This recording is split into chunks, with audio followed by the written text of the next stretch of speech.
The story begins in Sofia Central Prison, where the inmates stand early in the morning to sing Bulgaria's national anthem, just like every day before starting their daily routine. Among them is our protagonist, known to everyone as Bohemi, who has been imprisoned here since 1971. Bohemi tells us how hard life in prison can be, admitting that the first few years were the toughest, but over time, he adapted so much that he began to feel as if he had been born inside these walls. One of the biggest problems he faces is the security guard Peksky, a sadistic man who takes pleasure in beating inmates with a wooden stick and sending them to the prison clinic purely for his own amusement. Bohemi and the other inmates work in a workshop connected to a steel factory, a place every prisoner hopes to get assigned to, because working there makes them feel like regular laborers and also helps slightly reduce their sentences. After work hours, everyone returns to their cells. There, they pass the time playing board games, smoking cigarettes, and sometimes sharing a bit of homemade liquor smuggled in by one of the inmates, enjoying rare moments of camaraderie. One morning, the prison warden calls Bohemi into his office and presents him with a proposal to produce a brand new product of extremely high quality that would bring the prison a good reputation. The plan is to double production within 6 months. In return, Bohemi would be granted parole. We then learn about a place in the prison called Death Row, where prisoners are tortured and executed at dawn, so no one can see. Even though everyone hears the terrifying screams coming from there, no one ever witnesses what happens. On death row is a huge man named Cleaver, who has been awaiting execution for some time. Bohemi had met him once during work and knew he was like a tamed beast under control. Because of this, Bohemi asks the warden to include Cleaver in his team to help him reach the production goal. Once the work team is complete, they are taken to the factory. There, Peksky pulls one of his cruel stunts, beating an inmate nicknamed the Needle, simply because he was joking around. Later, the Needle starts causing trouble with Bohemi's closest friend, and Bohemi decides to flex his muscles and put him in his place. At that moment, the guards arrive. One of them is a new officer who kindly offers the inmates chocolates to celebrate the birth of his child, but things go wrong when the Needle grabs the entire box and steals it. Peksky explains to the new officer that he's dealing with thieves, murderers, and child abusers, and that you can't spoil them with sweets. He also tells him about a secret location of an important key as a safety measure, along with instructions on how to assert his authority. While they're talking, they realize Cleaver isn't working like the rest of the team. Bohemi goes to see what's wrong and finds something stuck inside Cleaver's machine. Everyone tries to figure out what to do, but can't find a solution, until Peksky suggests turning the machine back on so the animal inside would be shredded and spat out. Naturally, nobody likes the idea, as it would mean killing it. Because of their refusal, Peksky forces the new guard to turn on the machine himself. Without hesitation, Cleaver grabs him by the neck and chokes him to stop him. As if things weren't bad enough, the Needle suddenly strikes the warden over the head. The inmates lock the doors, and Bohemi has no idea what's going on. Soon, it becomes clear that the guards are now official hostages. The warden offers them a light prison sentence if they let him go, but the Needle refuses to listen. Bohemi's closest friend notices that this whole situation had been planned from the start, which prompts Bohemi to try and leave to get help from the authorities. This makes the situation even more tense. Peksky warns them that once they're found out, the punishment for this revolt will be execution. One of the inmates then suffers a panic attack, which Bohemi uses as an opportunity to finally stop the Needle and take control of the situation.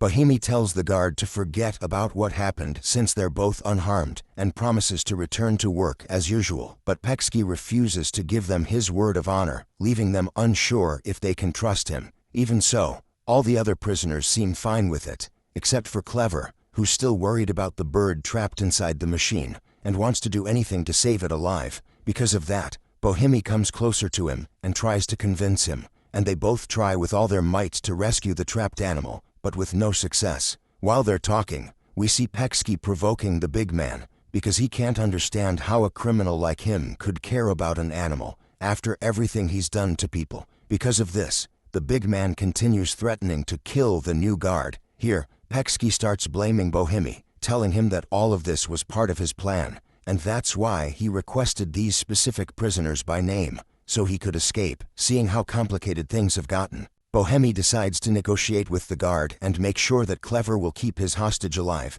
At that moment, 2 other guards knock on the door because they can't get in. The Needle takes action hitting Peksky over the head until he passes out before he can talk, and the big man stops the protagonist from opening the door. Bohemi goes to the door and tells the people outside that he wants to speak to the warden, but the guards outside decide to ignore him and go get backup instead. A few seconds later, Bohemi's close friend decides to walk out with his hands raised, but suddenly, the guard fires at him, and we see him fall to the ground dead. Minutes later, the warden arrives at the scene to understand the situation. The guard says he shot the man because he was trying to escape, and that he has no information about their negotiation demands. After that, a colonel shows up to scold him because all of this happened while he, the highest authority, was on vacation. Inside the factory, Bohemi doesn't know how this will end, and tries to calm one of his cellmates. Meanwhile, they revive Peksky from the floor and give some water to the two hostages, and they talk about the soul of their friend who was killed.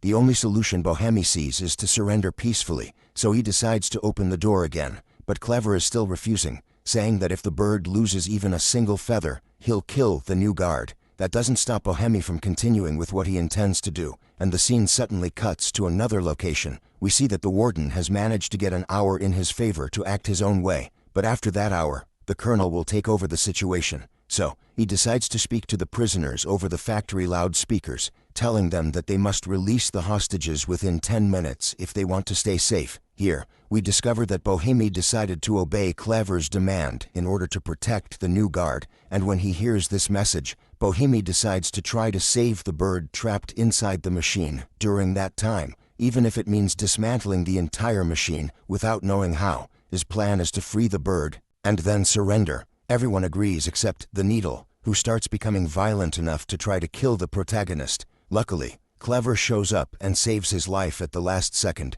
and they continue with the plan. The big man uses his incredible strength to try to open the machine. Then the new guard tells him to be careful, because they could lose their hands if they make the wrong move. Through small openings, they manage to see that the animal is alive. At that moment, a conversation starts between them, and Clever talks about a nightmare or bad memory he used to have about being buried alive, and that's why he's determined to save the bird, so it won't feel the same way he feels every night. Outside, the colonel reads the files of everyone involved in this hostage situation, and here, we discover that Bohemi has been sentenced to 26 years in prison for murder. He then goes back to the warden and explains that he's ready to kill them all, because he knows the prisoners won't surrender. But the warden, as the highest authority in the city, believes that negotiation is the best solution. We return to the group and see all of them trying with all their strength to open the machine,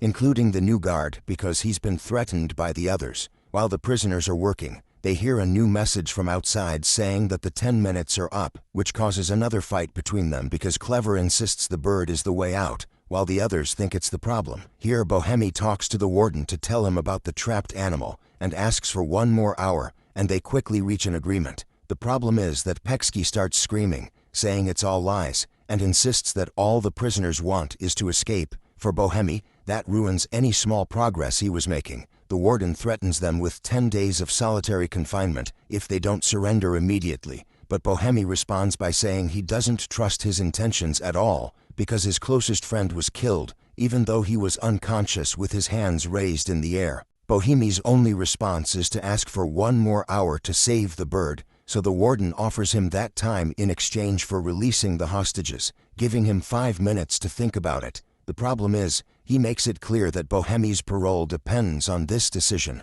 and when the others hear that, they start getting angry because they think Bohemi is negotiating for better perks for himself and taking advantage of them. With no other choice, Bohemi admits to them that all that was really asked of him was to increase production, and there's no parole for any of them. Without hesitation, Bohemi decides to release Peksky, and Clever agrees because it's the best thing for the bird. At the same time, the colonel organizes his men to open fire on the prisoners, and minutes later, we see a guard come out with his face covered in wounds. Bohemi promises that the second guard won't be harmed, but before he hands over the hostage, the colonel shows up and opens fire on him. Because of that, Bohemi quickly retreats inside, using Peksky as a human shield. The warden loses it and goes to hit the military officer, creating a new hostility between them. The prisoners continue their attempts to open the machine, not paying attention to what's happening outside. Military vehicles arrive with dozens of soldiers to confront them, After a while, finally,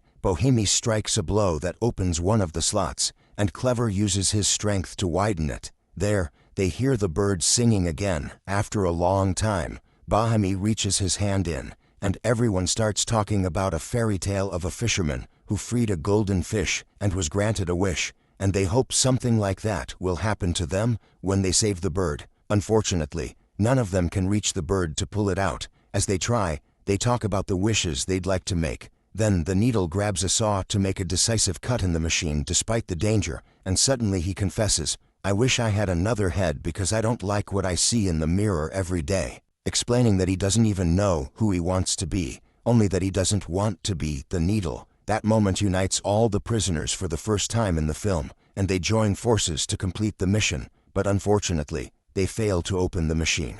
Bohemi then admits that his biggest wish is freedom, while Clever says he has no wishes at all, and that it's enough for him to save the bird and let it fly. After that, Bohemi approaches Peksky to ask him for a locker key, but Peksky says he can grant him his wish for freedom. Even though he's badly injured, he tells him there's a weapons locker upstairs and suggests he give it to him in exchange for parole, because they'll need the weapons before the intelligence team arrives, as they plan to kill them all, including him.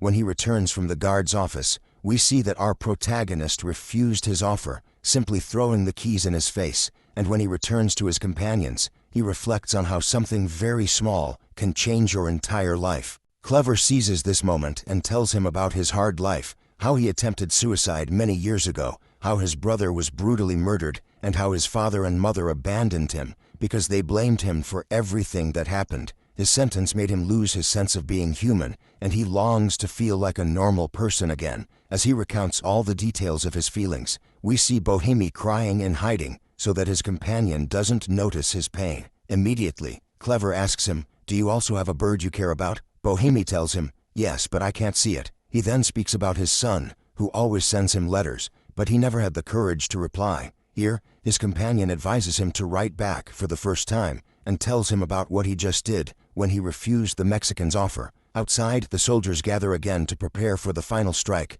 intending to kill the prisoners. At the same time, the group uses a flamethrower with an oxygen cylinder to break the machine. Here, Peksky volunteers to be the one to do it, saying that he knows the exact angle to avoid harming the bird. He's also badly injured and tired of waiting. The guard quickly starts the machine, and within minutes, he succeeds in his mission. Everyone is astonished and ready to help the bird, but at that moment, they hear a massive explosion. It was Peksky, who used their distraction to search for his weapon and take revenge for all the harm they had done to him. Without hesitation, he starts calling them out one by one to sentence them to death. He asks for help from the new guard, but he can't control Clever, who charges at him and strangles him until he dies. And that wasn't enough. The colonel orders the entrance to be blown up so they can storm the factory. The explosion knocks several prisoners to the ground, and despite orders to stay down, we see Clever manage to get up to release the bird they had just rescued. Sadly, the guards finish him off, even though he was completely unarmed, and he dies beside his companions while watching the bird fly all over the factory. The rest of the prisoners are inspired and get up to celebrate freedom. When the colonel gives the order to open fire on them, we see that the remaining soldiers refuse to do so. After a while, the warden enters the place and finds a bird's wing in the machine, confirming that everything was real. The new officer testifies in favor of the prisoners, who continue serving their sentence. But this time, knowing for certain that Clever did not die, no, he was freed. And because of that, they could finally feel a little more human. And that's the end of the movie. See you in a new recap, and thanks for watching.